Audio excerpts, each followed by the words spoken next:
Salut les amis. L'histoire d'aujourd'hui s'intitule « Mon père a épousé une femme toxique, et c'est pour cette raison que mes grands-parents m'ont laissé leur maison. Mais mon père ne restera pas les mains vides, car mes grands-parents lui ont laissé le karma en héritage. » J'ai actuellement 36 ans, mais une partie de mon histoire se déroule lorsque j'étais mineur. Mon père a 61 ans et sa femme, ma belle-mère, en a 58. Ma mère et mon père se sont séparés quand j'avais 6 ans, et mon père a épousé ma belle-mère un an plus tard. Elle est arrivée avec 3 enfants issus de son précédent mariage. Elle était censée avoir un accord de garde selon lequel ils passaient les étés et un week-end sur 2 avec leur mère, mais ces visites sont vite devenues quelque chose que je redoutais. Ma belle-mère poussait très fort pour que nous devenions une grande famille heureuse et que nous nous entendions. En soi, cela ne me dérangeait pas, mais c'était la pression qui m'angoissait. Pour commencer, je devais l'appeler « maman », elle en avait besoin, et traiter ses enfants comme de vrais frères et sœurs. Je n'ai aucun problème à être cordial avec des gens, mais « frères et sœurs », c'est un mot lourd de sens, surtout quand c'est imposé. Elle n'obtenait pas ce qu'elle voulait, surtout pour la partie « maman », et elle allait se plaindre auprès de mon père. Mon père était ce qu'on appelle ici un paillasson, même si je ne suis pas sûr d'utiliser le terme correctement. Désolé si je l'emploie à tort. Il avait une façon bien à lui de gérer les conflits, les éviter complètement. Et ce n'était pas non plus un bon père, loin de là. Il venait me chercher pour les visites prévues, puis repartait faire des courses avec ma belle-mère ou emmener ses enfants à leurs activités. Je passais la plupart de ces visites seul, assise dans la chambre d'amis qu'ils avaient aménagée pour moi. Mes affaires disparaissaient de cette chambre. Les jouets que j'apportais finissaient dans les chambres de ses enfants. Les vêtements que je laissais là-bas se mélangeaient au leur et ne revenaient jamais. Quand je me plaignais, mon père se contentait de m'acheter des choses neuves au lieu de récupérer mes affaires d'origine. Il gérait la parentalité en jetant de l'argent sur les problèmes. En partie parce que c'était plus simple, en partie parce qu'il n'était pas doué pour s'en occuper. J'ai commencé à passer plus de temps chez ma grand-mère. Elle habitait à environ 20 minutes à pied de la maison de mon père. À chaque fois qu'il venait me chercher pour les visites, je lui demandais d'aller chez elle. Mon grand-père était encore en vie à l'époque. Ils avaient une magnifique vieille ferme sur 6 hectares de terrain rural. La maison datait des années 1940, avec une véranda tout autour où nous nous asseyions l'après-midi. Ma grand-mère m'a appris à jardiner et à mettre des légumes en conserve. Mon grand-père m'a appris à identifier les différents types d'arbres sur la propriété. Ces étés passés chez eux sont les seuls bons souvenirs que j'ai de cette période de ma vie. Quand j'avais 11 ans, mes grands-parents m'ont appelé dans la salle à manger un après-midi. Il y avait des papiers étalés sur la table. Ma grand-mère m'a expliqué qu'ils voulaient s'assurer que j'aurais toujours un foyer. Elle m'a dit qu'ils allaient mettre la maison à mon nom pour que, lorsqu'il décéderait, je l'hérite directement sans passer par l'homologation ou des démarches juridiques compliquées. Je ne comprenais pas vraiment ce que cela signifiait à l'époque. Un homme en costume est venu à la maison, j'ai supposé que c'était un avocat, et ils ont fait ce qu'il fallait pour que la maison soit à mon nom à leur décès. Mon père l'a appris dans la semaine, je ne sais pas comment. Il est allé chez mes grands-parents pendant que j'y étais et s'est disputé avec eux dans le jardin devant la maison. Il n'était pas content que je puisse avoir une propriété aussi précieuse plus tard.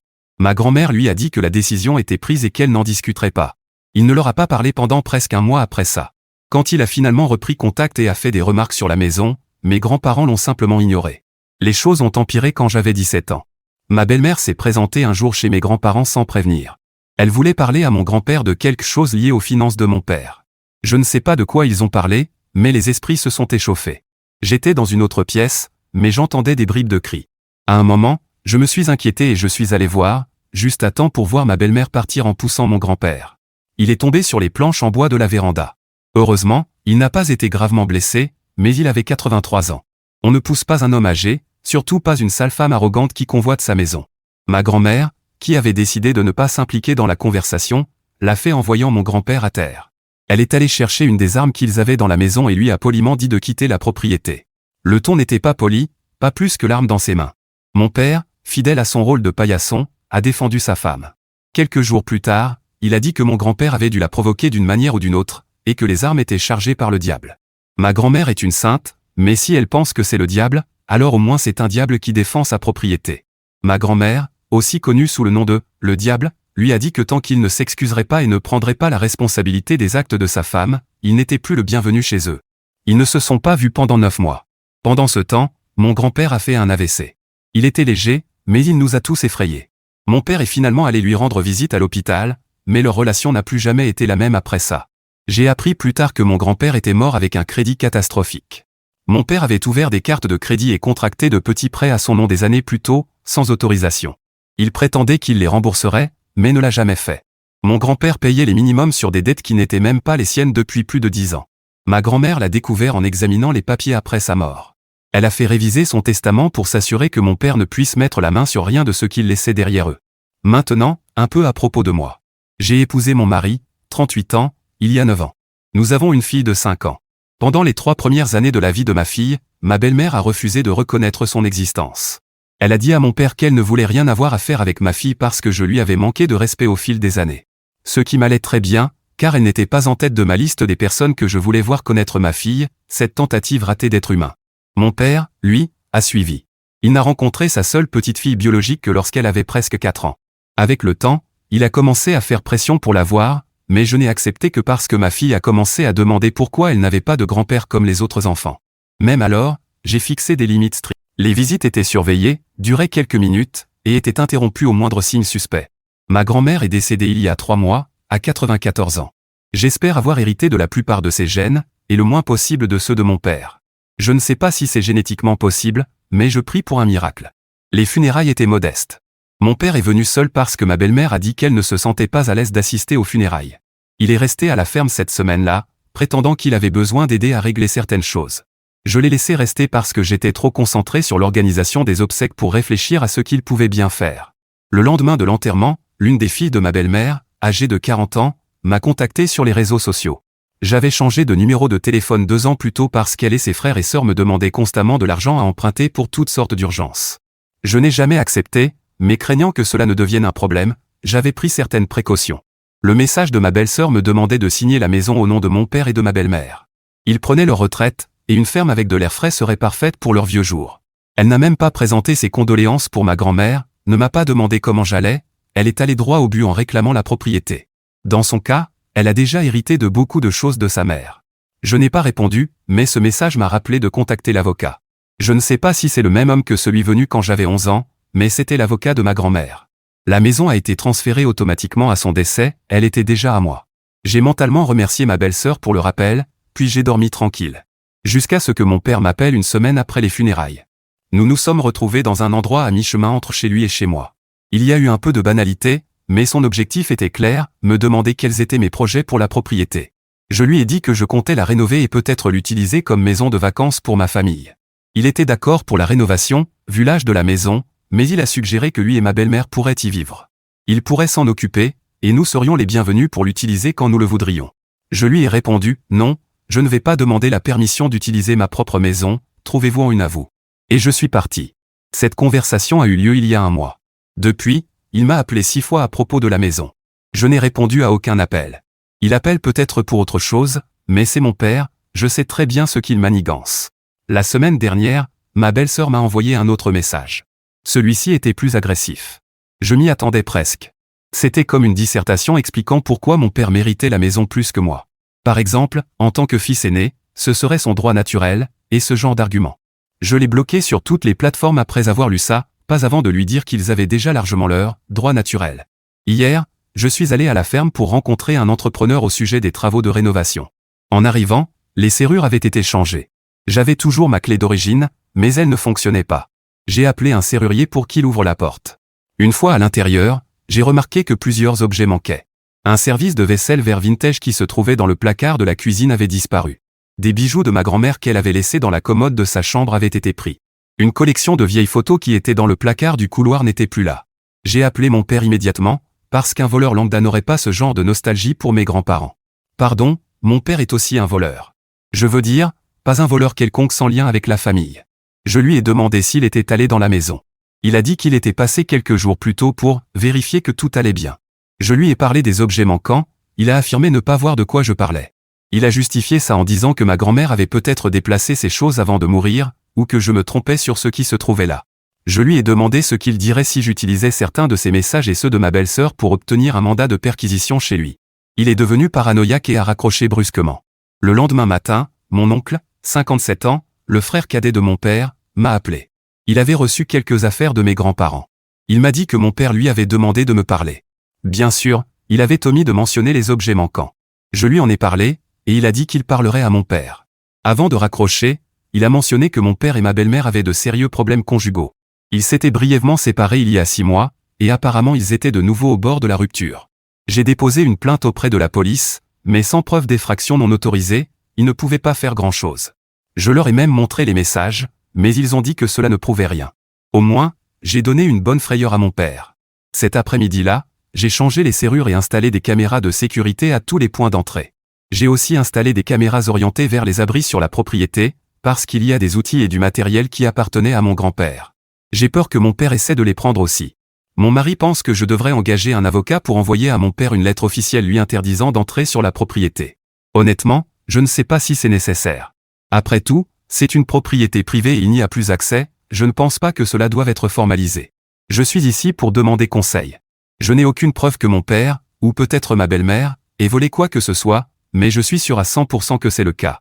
Ils ont dû utiliser une copie de clé qu'ils avaient d'avant la mort de ma grand-mère. C'est pour ça qu'il n'y avait aucune effraction ni signe de violence. Maintenant, il y a des caméras et j'ai changé les serrures, mais je ne pense pas que mon père soit assez stupide pour recommencer. Et puis, quand je me rappelle qu'il a épousé ma belle-mère, je me dis qu'il pourrait encore me surprendre. Mise à jour 1. J'ai une mise à jour, parce que ma famille est un feuilleton. Environ une semaine après l'installation des caméras de sécurité, j'ai eu la confirmation que mon père est effectivement très stupide. Je le savais déjà, il me manquait juste la preuve vidéo. J'ai reçu une alerte sur mon téléphone montrant quelqu'un sur la propriété. Je me suis assise à mon bureau avec une tasse de café, regardant les caméras en direct pendant qu'il faisait le tour de la maison, essayant différentes fenêtres pour voir si l'une d'elles était déverrouillée. Il a fini par abandonner et est reparti. Quand je suis allé voir la police avec ça, ils ont dit que ce n'était pas grand-chose, puisque c'était mon père et qu'il n'était pas entré dans la maison. Il n'aurait pas dû se trouver sur la propriété, mais ce n'était pas suffisant pour engager des poursuites. Comme la police ne faisait pas grand-chose, j'ai attendu que mon père fasse quelque chose d'assez grave pour qu'il puisse l'inculper. Avec un peu de chance, il essaierait peut-être de construire une bombe nucléaire dans mon jardin. 2 jours plus tard, il m'a envoyé un message pour demander à aller sur la propriété afin de récupérer des outils dans le cabanon. Il prétendait qu'il avait prêté à mon grand-père un jeu de perceuse il y a des années et qu'il en avait besoin maintenant. Je lui ai demandé d'en apporter la preuve, mais je lui ai dit clairement qu'il ne remettrait pas les pieds sur la propriété, sous aucun prétexte. Il est devenu agressif, disant qu'il n'avait pas besoin de permission pour être sur la propriété de ses propres parents. Je lui ai rappelé que ce n'était plus la propriété de ses parents, et qu'eux-mêmes ne le voulaient pas là. L'appel s'est très mal terminé. Cette même semaine, mon mari et moi sommes allés à la ferme pour rencontrer un plombier. L'ancien chauffe-eau devait être remplacé et nous voulions moderniser certains équipements. Quand nous sommes arrivés, quelque chose clochait. Le plombier est arrivé et nous avons fait le tour de la maison en discutant des travaux. C'est là que j'ai découvert que mon père avait trouvé un moyen d'entrer par une fenêtre.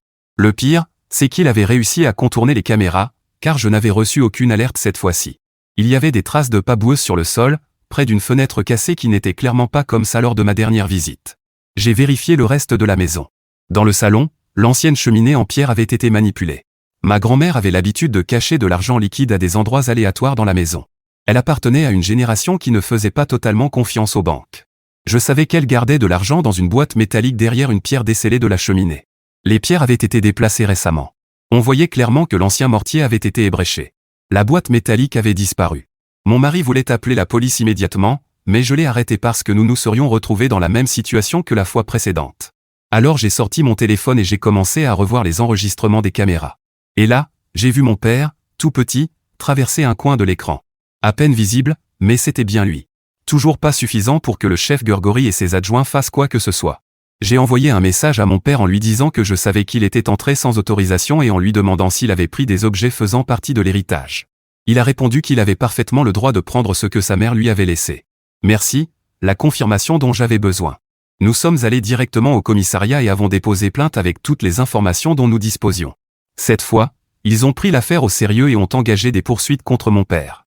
Il a été arrêté et sa maison a été fouillée à la recherche d'autres biens disparus. Ils y ont retrouvé les objets du premier vol. Il a été placé en détention, mais est sorti sous caution peu de temps après. Mon oncle m'a rappelé au milieu de tout ce chaos. Mon père était allé lui demander de l'argent. Il lui avait prêté environ $3000 2 semaines plus tôt, soi-disant pour réparer sa voiture. Mon oncle a appris par ma belle-sœur que mon père avait utilisé cet argent pour autre chose. Il s'est senti manipulé et voulait me prévenir au cas où mon père me demanderait aussi un prêt. Je lui ai dit que je ne lui prêterais rien, et que je lui avais même attiré des ennuis puisqu'il avait dû payer une caution. C'est à ce moment-là que je lui ai tout raconté. Les choses ont encore empiré quand ma belle-mère a repris contact. Nous ne nous étions pas parlé directement depuis longtemps. Elle a commencé à me supplier d'abandonner les charges contre mon père.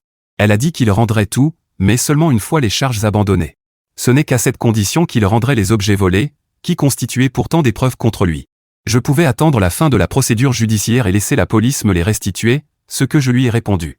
Elle a insisté en disant que, Dans ce cas, ils pourraient gérer la propriété gratuitement pour moi, puisqu'ils étaient à la retraite et avaient du temps, et qu'en tant que famille, ils me rendraient ce service. En échange, je n'aurais pas à payer les charges ni l'entretien. Je lui ai encore dit non. Je précise ceci avant la suite. Depuis l'arrestation de mon père, je ne lui avais pas parlé jusqu'à la semaine dernière. Je suis retourné à la ferme pour faire quelques travaux, comme tondre la pelouse.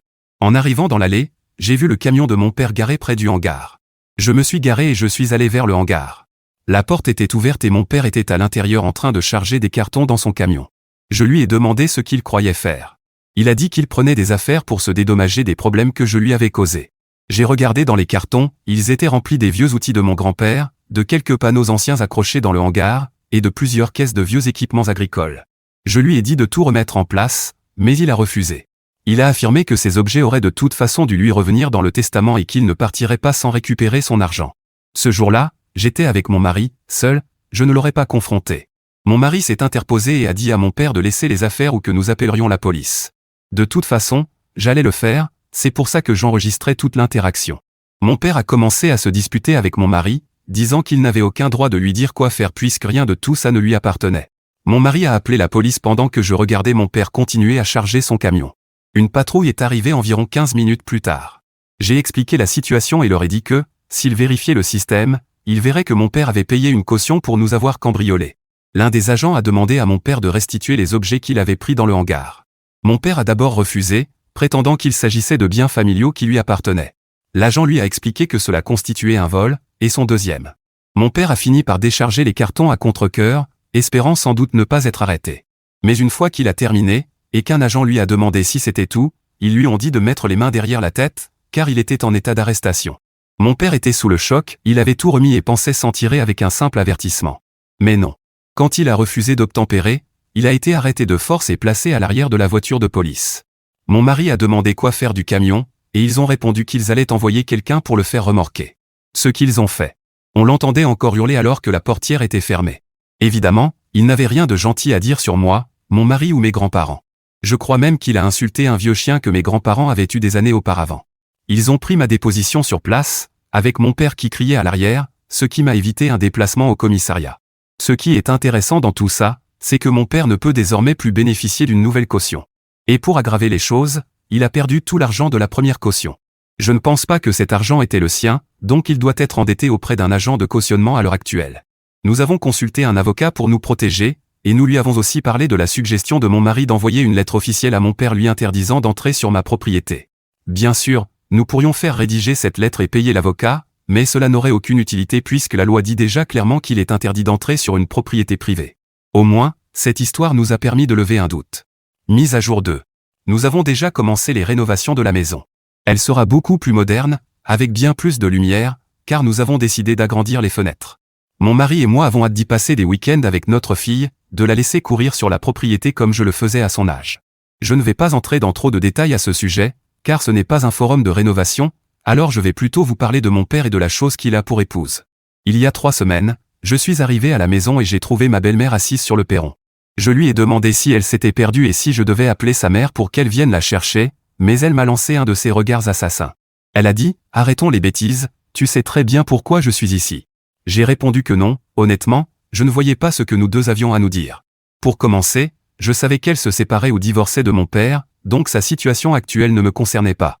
Apparemment si, car elle comptait divorcer, mais avec tous les problèmes judiciaires de mon père, elle n'obtiendrait rien. Elle voulait précisément que j'abandonne les charges pour pouvoir divorcer et obtenir sa part équitable. Je ne suis pas avocate, mais un procès ne devrait pas les empêcher de divorcer et de se partager les biens.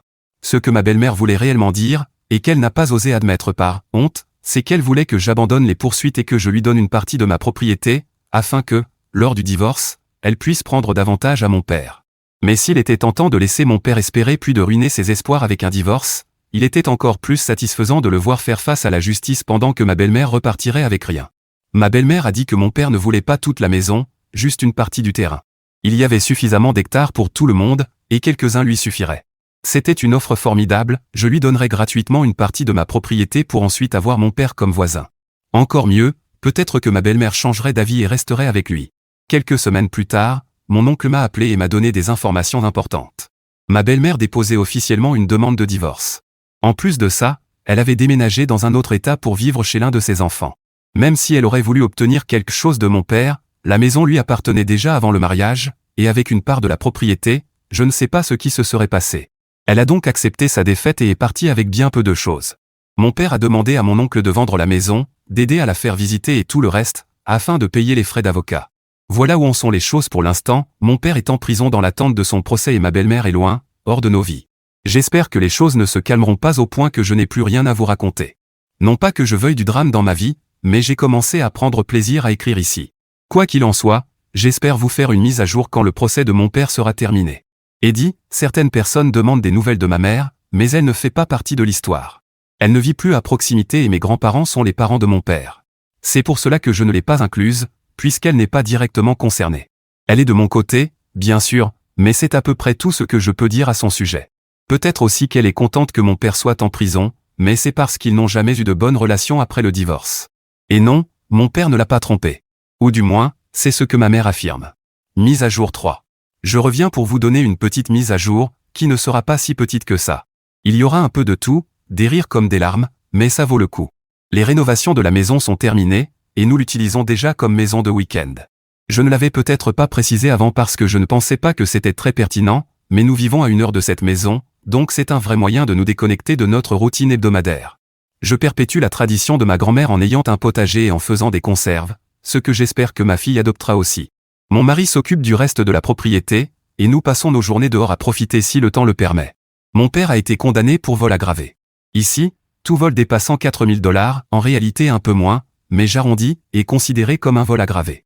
La valeur des objets qu'il avait volés la première fois, que j'ai récupérés, n'était pas très élevée, mais ceux qu'il a essayé de prendre dans le hangar l'étaient. Et il volait en plein jour, avec la police arrivant sur place et voyant toute la scène. Peut-être que le juge a été indulgent parce qu'il a rendu les objets, mais il a quand même écopé de 3 ans de prison, avec possibilité de libération conditionnelle au bout d'1 an pour bonne conduite. L'autre bonne nouvelle, c'est que mon oncle l'a aidé à vendre la maison et que cela a couvert toutes les dépenses. Le point positif, c'est qu'il ne vivra pas à proximité même après sa sortie de prison. Je ne sais pas où il ira après sa libération, mais il ne remettra pas les pieds ici. Mon mari conserve toujours les armes de mes grands-parents au cas où les choses dégénéreraient. Ce que je ne pense pas, car nous avons amélioré les caméras et l'ensemble du système de sécurité. Nous ne pouvons pas être ici tous les week-ends, et nous ne voulons pas vivre dans l'angoisse de quelqu'un qui essaierait de nous cambrioler. Désormais, le système d'alarme alerte immédiatement la centrale, qui envoie ensuite la police si une activité suspecte est détectée. Jusqu'à présent, nous n'avons pas eu à le tester, mais si mon père le souhaite, il peut servir de cobaye. Il est aussi divorcé, et d'après ce que c'est mon oncle, mon ex-belle-mère est repartie pratiquement les mains vides. Le seul bien de valeur que possédait mon père était la maison, mais elle lui appartenait avant le mariage, donc elle ne faisait pas partie de ce qu'elle pouvait obtenir lors du divorce. Je pense qu'au final, il n'y aura pas de larmes dans mes mises à jour après tout, parce que pour l'instant, ce ne sont que de bonnes nouvelles. À moins de compter les pleurs de mon père lorsque le verdict a été prononcé. Mais je n'étais pas présente, donc ce ne serait qu'une supposition. J'aime croire que oui. Maintenant, la partie drôle, et elle concerne mon ex-belle-mère. Jusqu'à récemment, elle vivait chez l'un de ses fils. Aucun de ses fils ne s'est mêlé de toute cette histoire, seulement sa fille, ce qui est important pour la suite. Mon ex-belle-mère a appelé mon oncle pour lui donner plus d'informations. Elle a été mise dehors de chez son fils à cause de son comportement. Je ne connais pas tous les détails parce que c'est sa version, mais selon elle, elle a dû gifler sa belle-fille parce qu'elle ne faisait pas ce qu'elle devait faire et ne coopérait pas avec elle. Je peux imaginer comment cela s'est passé, connaissant l'intensité de mon ex-belle-mère. Et je suis presque certaine que la belle-fille ne le méritait pas, même si je ne la connais pas. Elle vit maintenant chez sa fille, qui déteste sa mère. Oui, la même qui m'a envoyé des messages. Elle ne l'a pas fait par amour filial, mais pour avoir une chance d'obtenir une maison de vacances ici. J'aimerais être une petite souris pour voir ça, mais la distance me convient très bien. Ce qui nous amène à la partie la plus drôle, je pense que mon ex-belle-mère a essayé de séduire mon oncle. Lui dit que non, mais elle lui a proposé de très bien s'occuper de lui, s'il la laissait rester chez lui. Mon oncle insiste sur le fait qu'elle parlait simplement de ménage et de ce genre de choses, mais je suis convaincu que cette femme voulait goûter à mon oncle et qu'il ne s'en est même pas rendu compte. Au moins, elle était divorcée quand c'est arrivé. Mais c'est tellement drôle de la voir s'accrocher à cette famille par tous les moyens possibles. Une famille à laquelle je ne veux pas appartenir, sauf pour mon oncle, bien sûr. Il l'a rejeté immédiatement, mais au moins il m'a donné quelques informations sur mon ex-belle-mère pour clore l'histoire. Mise à jour 4. Cela fait un moment que je n'ai pas donné de nouvelles, plus d'1 an et demi. Il y a quelque chose à raconter, si vous voulez toujours lire. Mon père est sorti de prison et a déménagé dans une autre ville de l'État. Un cousin éloigné lui a trouvé un travail là-bas, et il en a bien besoin, car il n'a plus rien après la prison. Je n'ai eu aucun contact avec lui depuis la fin de son procès, ce qui me va très bien. Je ne sais absolument rien de mon ex-belle-mère. Elle doit avoir l'orgueil blessé après avoir été rejetée par mon oncle. À ce jour, il insiste toujours sur le fait qu'elle ne le draguait pas, ce qui fait de lui le seul être humain dans cet univers à penser ça, car même ses amis sont convaincus que mon ex-belle-mère voulait coucher avec lui. Au fond, il doit le penser aussi, il ne veut simplement pas l'admettre parce que l'idée le dégoûte.